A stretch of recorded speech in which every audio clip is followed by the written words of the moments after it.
గుంటూరులో ఒక ప్రముఖ ఆసుపత్రిలో సత్తెనపల్లి నియోజకవర్గం రాజుపాలెం మండలం పెదనెమిలిపురి గ్రామానికి చెందినటువంటి గుత్తా లక్ష్మీనారాయణ అనే వ్యక్తి పోలీసుల హెరాస్మెంట్ తట్టుకోలేక ఆత్మహత్యా ప్రయత్నం చేయటం, ఆ తర్వాత పిడుగురాళ్ళలో ఆయనకి ప్రాథమిక వైద్యాన్ని చేసి గుంటూరు తరలించడం మీ అందరికీ తెలిసినటువంటి అంశమే. ఆయన సుమారుగా 4-5 రోజుల నుంచి ఆ ప్రముఖ ఆసుపత్రిలో చికిత్స పొందుతూ ఉన్నారు. వారిని పరామర్శించటం కోసం జగన్మోహన్ రెడ్డి గారు రేపు 9 గంటలకు తాడేపల్లిలో బయలుదేరి గుంటూరు వచ్చి వారిని పరామర్శించి వెళ్ళేటటువంటి కార్యక్రమం రేపు జరుగుతుంది. దాన్ని మీ ద్వారా ప్రజలకి చెప్పాలనే ఉద్దేశంతో ఈ మీడియా సమావేశాన్ని ఏర్పాటు చేయడం జరిగింది. గుత్తా లక్ష్మీనారాయణ వైఎస్ఆర్ కాంగ్రెస్ పార్టీ చెందినటువంటి కార్యకర్త.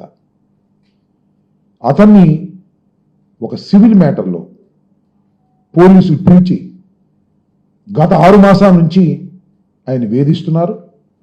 ఫైనల్గా డిఎస్పీ సత్తెనపల్లి హనుమంతరావు అని ఆయన అతన్ని పిలిచి ఇష్టం వచ్చినట్టు తిట్టి, నానాబూతులు తిట్టి, భరించడానికి వీల్లేని విధంగా తిట్టి, కులం పేరెత్తి కూడా నువ్వు ఆ కులమై జగన్ ఎంత ఎలా తిరుగుతున్నావు అని బూతులు తిట్టడంతో అతను ఆత్మహత్య చేసుకున్నాడు. ఇది నేను కల్పించినటువంటి కథ కాదు, ఎవరు కల్పించింది కూడా కాదు. ఒక్కసారి గుత్తా లక్ష్మీనారాయణ గారు మందు తాగిన తర్వాత ఆయన చేసినట్టు సెల్ఫీ వీడియోలు మీరందరూ వీక్షించే ఉంటారు, చూసే ఉంటారు. దాని ప్రకారం అర్థమైనటువంటి అంశం, ఇలాంటి దుర్ఘటన పోలీసు వ్యవస్థ ఎంతగా బరి తెగించి తెలుగుదేశం పార్టీకి అండగా ఉంటుందో, తెలుగుదేశం పార్టీ చెప్పినట్టుగా ఎలా నడుస్తుందో ఇది ఒక ఉదాహరణ. ఇంకా చాలా ఉదాహరణలు ఉన్నాయి. వీటిని పురస్కరించుకొని పైగా ఇంకో మాట, నన్ను చనిపోతూ అబద్ధవాడను, నేను చనిపోవడానికి సిద్ధంగా ఉన్నాను, అందుకే మందు తాగాను అన్నా, జగన్ అన్నా నువ్వు వచ్చి నన్ను పరామర్శించి వెళ్ళాలి, చనిపోయిన తర్వాత నా శవాన్ని తాకి వెళ్ళాలి అనేటువంటి భావనతో ఆయన వీడియోలు చేశారు. కాబట్టి రేపు జగన్మోహన్ రెడ్డి గారు బయలుదేరి ఆ ప్రముఖ ఆసుపత్రికి వచ్చి వారిని, వారి కుటుంబ సభ్యుల్ని, ఇంతవరకు క్షేమంగానే ఉన్నారు, క్షేమంగా ఉండాలని కూడా మేము కోరుకుంటున్నాం.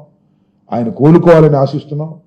పూర్తి ఆయురారోగ్యాలతో ఆయన ఆసుపత్రి నుంచి బయటికి రావాలనేటువంటి భావనతో వైఎస్ఆర్ కాంగ్రెస్ పార్టీ ఉంది.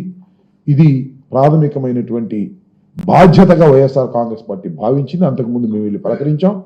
ఇప్పుడు జగన్మోహన్ రెడ్డి గారు స్వయాన వచ్చి వారిని పరామర్శించి వెళ్ళబోతున్నారు. అది రేపు జరగబోతుందనే విషయాన్ని మీ ద్వారా, మీడియా ద్వారా గుంటూరు ప్రజానీకానికి, రాష్ట్ర ప్రజానీకానికి తెలియపరచనున్నాను.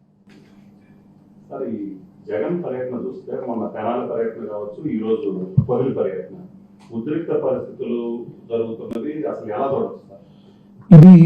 ఇది చాలా దురదృష్టకరమైనటువంటి అంశం.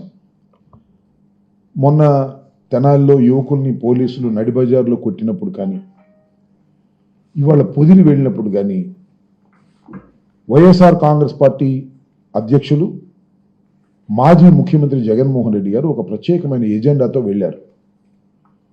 పొదిలి ఎందుకు ఇవాళ? రైతులకు గిట్టుబాటు ధర లేదు.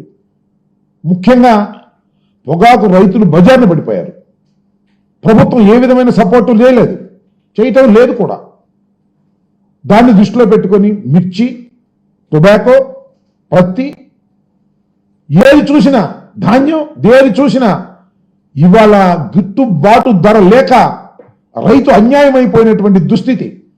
దీన్ని పురస్కరించుకొని జగన్మోహన్ రెడ్డి గారు పొగాకు బోర్డు సంబంధించినటువంటి పొదిలి, అక్కడ పొగాకు పండించేటటువంటి రైతాంగం పెచ్చుగా ఉన్నటువంటి ప్రాంతం కోసం ఆయన వెళ్ళి పరామర్శించి వస్తుంటే, లేదా పరామర్శకు వెళ్ళినప్పుడు నాకు పూర్తి వివరాలు లేవు, ఇందాక చూసా ముఖ్యమంత్రి గారు కుమారుడు లోకేష్ గారు ట్వీట్ చేశాడు. ఇంత కష్టపడి రైతుల్ని పరామర్శించడానికి జగన్మోహన్ రెడ్డి గారు ఇక్కడి నుంచి వెళితే అక్కడ మహిళలు నిరసన చెబుతున్నారంట రోడ్డు మీద. ఏమైనా అర్థం ఉందా? జగన్మోహన్ రెడ్డి గారు వెళుతుంది దేనికి? రైతుల్ని పరామర్శించడానికి. ముక్కు గోకటం కాదు ఇది. జగన్మోహన్ రెడ్డి గారు వాళ్ళు వెళ్తున్నప్పుడు మీరు చూసింటారు కదా టీవీలో, పొదిలంతా ఉప్పొంగిందా లేదా, జనమంతా వచ్చారా లేదా? అంత జనం వస్తే మహిళల్ని 5గురినో 6గురినో పోగేసి లోకేష్ ఈ బెలూన్స్ పెట్టి వెనక నుంచి చెప్పులు ఇస్తుంటారా? ఏందైతే నాకు అర్థం కాలేదు. లోకేష్ పోయే కాలం ఏమైనా వచ్చిందా నీకు? చెప్పులు ఇసిరి ఇవాళ మహిళల మీద దాడి చేశారని మా మీద పడతావా? జగన్మోహన్ రెడ్డి గారు రైతుల్ని పరామర్శించడానికి వెళుతుంటే ఏంది మీ నిరసన? నాకు అర్థం కాదు. ఎక్కడికి వెళ్ళినా జగన్మోహన్ రెడ్డి ఎక్కడికి వెళ్తే అక్కడ ముక్కుకోకటమా? మొన్న తెనాలి వెళ్ళారు, యువకుల్ని మజార్లో పెట్టి ఇష్టం వచ్చినట్టు కొట్టారు పోలీసులు. కొడితే ఇవాళ మేము ఏదో వైఎస్ఆర్ కాంగ్రెస్ పార్టీ అని కాదు, మేము పరామర్శించడానికి వెళ్ళాం, అది తప్పని చెప్పాము. ఐవీఆర్ కృష్ణారావు ప్రభుత్వంలో పనిచేసినటువంటి వ్యక్తి, సీనియర్ ఐఏఎస్ ఆఫీసర్, చీఫ్ సెక్రటరీగా పనిచేశాడు. ఏం చెప్పాడు ఇవాళ? అక్కడ దాకా ఎందుకు? ఏబి వెంకటేశ్వరరావు మీ మనిషేగా, జగన్మోహన్ రెడ్డి గారిని రోజు తిడతాడుగా. ఏం చెప్పాడు? పోలీసులు చట్టాన్ని చేతిలో తీసుకోకూడదని మీ ఏబి వెంకటేశ్వరరావు చెప్పాడే. ఇలాంటి అకృత్యాలు జరుగుతున్నప్పుడు ఒక ప్రధాన ప్రతిపక్షంలో ఉన్నటువంటి వ్యక్తిగా, మాజీ ముఖ్యమంత్రిగా, వైఎస్ఆర్ కాంగ్రెస్ పార్టీ నాయకుడిగా జగన్మోహన్ రెడ్డి గారు వెళ్తే ఒక 10 మంది లేడీస్ని పోగు చేసి బెలూన్ చూపించి వెనక నుంచి చెప్పు విసిరి మాది అన్యాయం అంటావా? అయ్యో సామెత చెప్తారే, మొగుడిని కొట్టి మొగసాలకి ఎక్కిందంట. ఆ సామెతకి ఉంది లోకేష్ పని. మా మీద నిరసన చెప్పడానికి, మా మీద చెప్పులు విసిరి, ఆ మాపులో నిరసన చెప్పడానికి వచ్చినప్పుడు చెప్పులు విసిరితే ఊరుకుంటారండి? మాపు మన కంట్రోల్ ఉంటుందా? ఇవాళ ఎన్ని వేల మంది, లక్షల మంది జనం వచ్చారు జగన్మోహన్ రెడ్డి గారు పొదిలి వెళ్తుంటే, కానీ వీరు రీతిలో వచ్చారు. మీ పోలీసులు మీ చేతిలో ఉన్నారని, ప్రభుత్వం మీ చేతిలో ఉందని లోకేష్ ఆర్గనైజ్ చేసి చెప్పులు వేసే కార్యక్రమం, నల్ల బెలూన్లు పెట్టే కార్యక్రమం, ఒక జన ప్రవాహం వెళ్తూ ఉంటే లేడీస్ని అడ్డం పెట్టుకు రాజకీయం చేసే దౌర్భాగ్యమైన పరిస్థితికి ఇవాళ నారా చంద్రబాబు నాయుడు గారి కుమారుడు లోకేష్ దిగజారిపోయాడు. ఈ రాష్ట్రంలో శాంతి భద్రతల్ని విఘాతం కలిగిస్తున్నది 100కి 100 పాళ్ళు లోకేష్ తప్ప మరొకరు కాదని మనం చేస్తున్నాం. ఇవాళ మమ్మల్ని ట్వీట్ చేసి జగన్మోహన్ రెడ్డి గారి మీద విరుచుకుపడతా ఉన్నాడు. బుద్ధి జ్ఞానం ఉండాలని మనం చేస్తున్నాం. ఏంటి అన్యాయాలు, ఏమిటి అక్రమాలు? జగన్మోహన్ రెడ్డి గారు ఎక్కడికి వెళ్ళకూడదా? మీరు ఏదో ఇక్కడ జరిగింది, అమరావతికి సంబంధించి అందరూ రెచ్చగొట్టారు, సాక్షి ఆఫీస్ మీద దాడి చేస్తారు, ఏలూరు సాక్షి ఆఫీస్ కింద తగలబెడతారు, కోడిగుడ్లు వేస్తారు. ఏంది ఈ సంస్కృతి? మీరే శాశ్వతంగా ఉంటారా? లోకేష్, నువ్వు మీ నాన్న, మీ ప్రభుత్వం పోయినప్పుడు ఇవన్నీ మార్గం చూపుతున్నారా మీరు? చాలా తప్పు.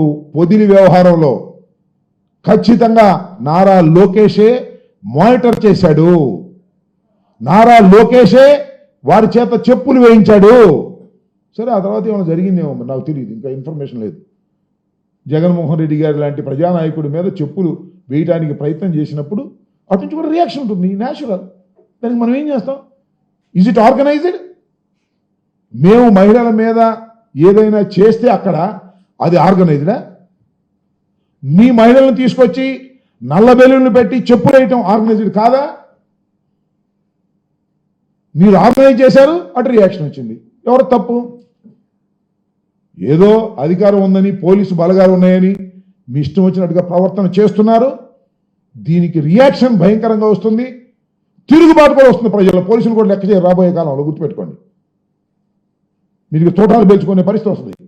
ఇది సరైనటువంటి విధానం కాదు. ఇప్పటికైనా జాగ్రత్తగా ఉండవలసినటువంటి బాధ్యత ఈ రాష్ట్ర ముఖ్యమంత్రి కుమారుడు లోకేష్కి. ఎందుకని పద్దాగా చెప్తున్నానంటే ముఖ్యమంత్రిది ఏమీ లేదు. ముఖ్యమంత్రి మైక్ ముందును క్యాబినెట్లోనే మొత్తం కీలన్నీ అబ్బాయికి ఇచ్చాడు. అబ్బాయి మొత్తం నడుపుతా ఉన్నాడు. ఇవాళ పొదిల్లో జరిగినా, మొన్న తెనాలిలో జరిగినా, లేదు సాక్షి మీద దాడి జరిగినా, సాక్షి ఆఫీస్ మీద దాడి చేయడానికి ప్రయత్నం చేసినా, లేడీస్ అందరినీ పోగు చేసినా, అంతా లోకేష్ గారి నాయకత్వంలో మానిటరింగ్ జరుగుతూ ఉన్నది. ఇది పచ్చి వాస్తవం. మీకే అర్థమైంది రాబోయే కాలంలో.